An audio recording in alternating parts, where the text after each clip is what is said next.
Hi, I'm here today to talk to you about creating a pivot table using Google Sheets. So here's that spreadsheet again that we've been using so often, and I'm going to highlight everything that is in the spreadsheet because I want to get some averages here, and I don't want to have to do it myself.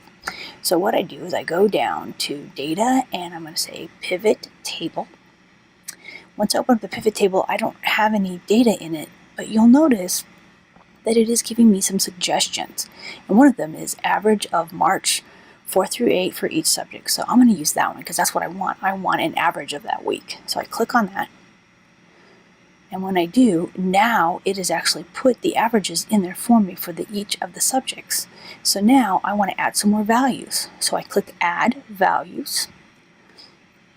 And it's going to say, well, what kind of values do you want to add? So when I do that, I'm going to be able to choose from March 4 through 8 again, or I'm going to choose the March 11th through 15th because that's the second week. So I click on that. And when I do that, it's going to ask me, okay, we're going to use a sum. And I don't want to use the sum because the sum, I don't want them all combined together. I want to get an average. So I'm going to click on that little disclosure arrow and I'm going to go down to average. Right? And then I'm going to do the same thing all over again to add that third week of March.